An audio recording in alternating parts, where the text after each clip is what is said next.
สบายดีสบายดีท่านผู้ชมสบายดีกันเบิดสู่ผู้สู่คน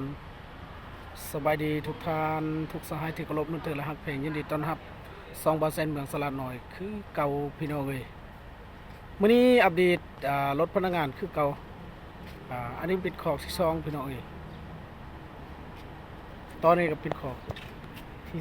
3ที่1มันอยู่ทางหน้าอันนี้เป็นขอกที่3มันสร้างมาที่ใส่ เขาขึ้นมาตรง ครับ นี่คือข้าวเปล่าตีครับ พวกออเดอร์เห็นไหมพวกไรเดอร์เห็นไหมพี่น้องเลยอัปเดตตอนนี้10 โมง11 โมงเลยพี่น้องเลยพนักงานกับบางคนกับพักเที่ยงกินข้าวว่าซันซะนี่ คืออ้ายนี่ก็พักเที่ยงลินฟรีไฟนี่อ้าย นี่ ลินฟรีไฟปันสล็อต หม้อนี้เป็นเจ้าหน้าที่ เจ้าหน้า รับ ที่ ประกันความปลอดภัย แมน แต่ว่าเพิ่นลิ้นเกม ครบจบที่เดียวประเภทเก ครบ ม ครบทิมเลยนะ เกม นับติเกมไฟฟ้าเกมนี่ยังเพิ่นลิ้นเบิดพี่น้อง ฟ เอ้ย ไฟสล็อต ไปยามกับ เกม ไปยามลิ้นเกม แต่โปรเกมลินเกม ได้เงินเกมได้ก็ได้เงินเดือนได้ห้วยมันก็โอเคอยู่เด้ เงินเก่าใช้บันเบิดเงินใหม่มันออกมาเจ็บหัวนี่จักเรียกจังไดจึงสิใช้มัน เด้เพิ่นอธิบายพี่น้องเอ้ย เงินเก่ายังค้างอยู่เงินใหม่มันออกมาแล้ว ทักทายสบายดีกัน ตอนเที่ยงพักเที่ยงกินข้าวพี่น้องเอ้ยอันนี้ขอกที่สองไปอัปเดตขอกที่1พี่น้องเอ้ยเป็นขอกจอดรถเป็นสันซะขอกที่1ก็หลายเติบแล้วรถพนักงานรถลูกค้านำแต่ว่ามื้อนี้ก็เป็นมื้อวันจันทร์มื้อเช้านี่ก็รวมในงานสภาพหรือว่ารวมอบรมของเป็นระเบียบของบริษัทพี่น้องเลยบริษัททางเสริงสร้างนี่ก็อยากอบรมไอ้น้องคนงามให้เข้มแข็งแบบให้บ่ให้ลิ้นโทรศัพท์กับบ่ให้ต้องมีสติพี่น้องเลยเนาะทางบริษัทของการเฮาทางบริษัทปกสก็อยากอบรมไอ้น้องคือเดียวพี่น้องเลยสู่คนสู่บ่เข้าใจกันว่าซั่นซะทางนี้ก็บ่เข้าใจกันไปสแกนลายมือกับบ่ถือกันผู้นี้ผู้หนึง7 โมงผู้หนึ่ง8 โมงก็มี9 โมงก็มีพี่น้องเลยบ่ถือกันก็เลยรวมมื้อเช้านี่ก็บ่ได้อัปเดตให้ท่านผู้ชมเบิ่งพี่น้องเลยเนาะรวมบริษัทมาลงมาอบรมไอ้น้องระเบียบวินัยของระเบียบของบริษัทบริษัท3พี่น้องให้ระเบียบแต่งตัวแต่งกายก็ให้ครบสุดพี่น้องเลยมีหมวกมีกาลวัตใส่ครบสุดคือเจ้าหน้าที่หั่นแหละแต่ว่า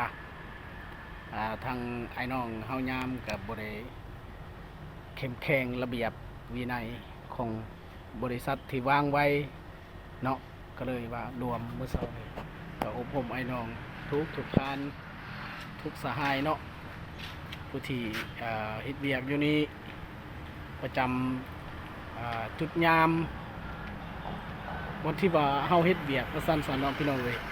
ตอนนี้ก็11 โมงสิเข้า12 โมงแล้วพี่น้องเลยก็พักเที่ยงกินข้าวพนักงานบางคนก็ไปกินอยู่นอกบางคนก็กินอยู่นี่บางคนก็ซื้อหยังมากินอยู่นี่พี่น้องเลยเนาะมาได้ประมาณ12 โมงปลายนี่ก็เขาก็สิเข้าเวียกต่อเขาก็คือว่ากินก็กินอยู่นี่เลยแต่เฮ็ดเวียกอยู่นี่กินอยู่นี่พี่น้องเลยอัปเดตให้ท่านผู้ชมเบิ่งทักทายสบายดีตอนเที่ยงพี่น้องเลยตอนนี้เราอยู่โรงแรมเซิงซางเนาะอยู่สุดทางเตซอมได้จะเป็นอย่างเกาะคือเขาเบาหันแหละ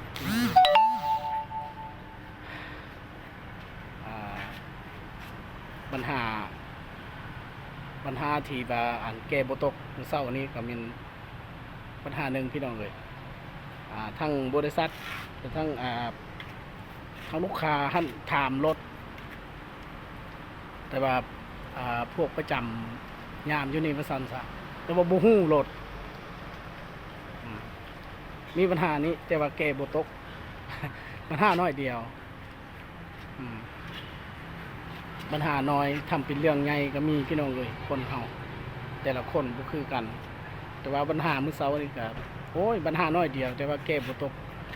ลูกค้าถามรถแต่ว่าบ่ฮู้คันบ่ฮู้ก็แต่ว่า เขาจิตีว่าเฮาบ่เฮ็ดเวียกให้เขาเจ้าสิประมาณนี้พี่น้องเลยแต่ว่าเฮาก็ฮู้อยู่รถแต่ว่าบ่ทันเขาก็แต่ละมือแต่ละเทื่อเขาก็จอดได้อยู่หั่นเฮาก็เลยอนุญาตให้ลูกค้าจอดทางบริษัทกติสั่นจังซี่พี่น้องเอ้ยเนาะแต่ว่าเฮาก็สำหรับเกบ่ตกปัญหาน้อยเดียวทำเป็นเรื่องใหญ่ก็มีก็สิประมาณนี้พี่น้องเอ้ยแต่ว่าบ่ได้อัปเดตมื้อเช้านี้เพราะว่าเฮาก็ไปยืนน้ำเขาว่าซั่นซะผมหน่อยหนึงทางบริษัทเฮาก็ลงมื้อเช้านี้แต่ว่าทุกๆวันจันทร์เขาก็รวมแต่ว่าเขาก็บ่ได้ถามคือมื้อเช้านี้ก็มีปัญหาหน่อยหนึงทางบริษัทนี้ก็จิติทางบริษัทเฮากับอบรมไอ้น้องถือว่าบ่ถือกันว่าซั่นซะเพราะว่าเฮาเฮ็ดเวียกบ่ตรงเวลาผู้หนึงมา8โมงผู้หนึงมา7โมงก็มีเห็นลายมือสแกนอยู่หั่นพี่น้องเอ้ยเนาะแต่ว่าเฮาก็บ่